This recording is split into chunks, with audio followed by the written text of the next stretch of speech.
మన జీవితంలో అమ్మానాన్నల పాత్ర చాలా ముఖ్యమైనది. తల్లి పిల్లలకు ఎంతగా ఒడిగం చేసి కుటుంబాన్ని పైకి తీసుకురావడానికి ప్రయత్నిస్తుందో, తండ్రి కూడా అంతే. తనకు ఎన్ని బాధ్యతలు ఉన్న సాధ్యమైనంత వరకు వాటిని నిర్వర్తించడానికి చూస్తారు.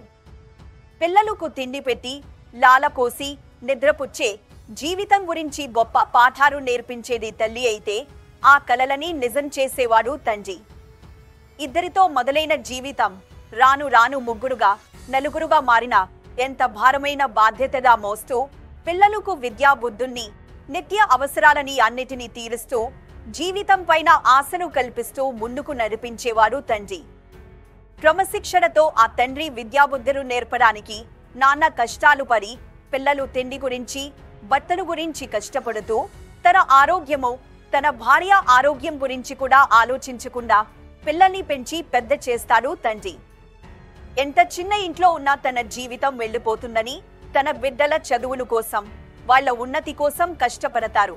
వాళ్ళ జీవితం ఎలా గడిచిపోయిందో కూడా గమనించరు. అలాంటి వాళ్లే అమ్మా నాన్న. కొంతమంది మహాతల్లులు ఉంటారు. వచ్చే ఆదాయంతో సరిపెట్టుకోకుండా బుంతమ్మ కోరికలతో కుటుంబాన్ని అప్పులుపాలు చేస్తూ, అటు బిడ్డలని, ఇటు భర్తని కూడా రోడ్డు మీదకి లాగేస్తారు. ఇలాంటి వాళ్ళకి ఎన్నిసార్లు చెప్పినా, ఎంతమంది చెప్పినా బుద్ధి అనేది రాదు. ఇలాంటి మహాతల్లులు ఉండటం వల్ల కుటుంబాలు రోడ్డు మీద పడుతున్నాయి. ఇది వాస్తవంగా జరిగిన విషయాలు. అందుకే ఇక్కడ నేను చెబుతున్నాను. కష్టమంటే వాళ్ళది.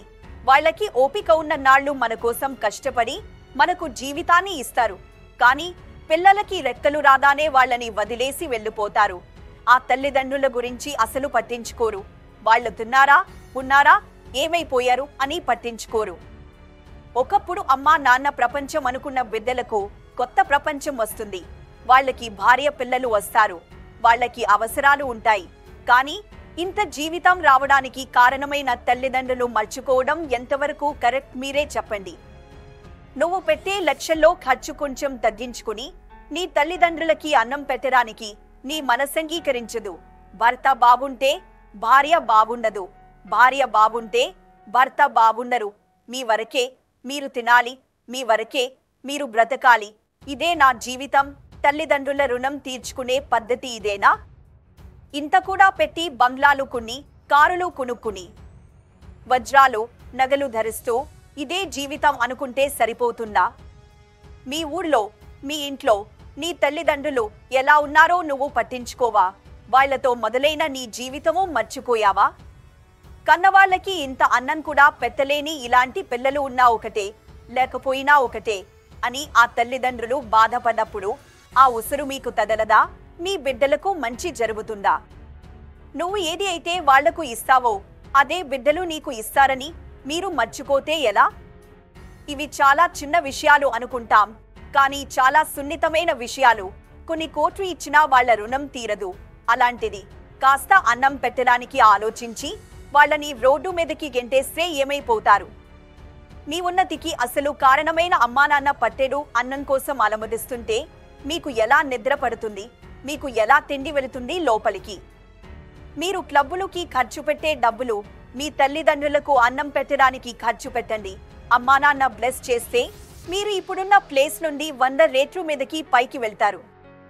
వాళ్ళు మీతో విసిగిపోయి జీవితం పైన విరక్తితో, ఈ జీవితం మాకు చాలు, ఇంకా వద్దు, ఈ నరకంలో మేము బ్రతకలేము అనే స్టేజికి వాళ్ళని తీసుకురాకండి. మీరు వాళ్లతో ప్రేమ ఆప్యాయతగా పట్టెడు అన్నం పెడితే అదే వాళ్ళకి మీరు ఇచ్చే కోట్ల విలువ అవుతుంది అని గుర్తు పెట్టుకోండి.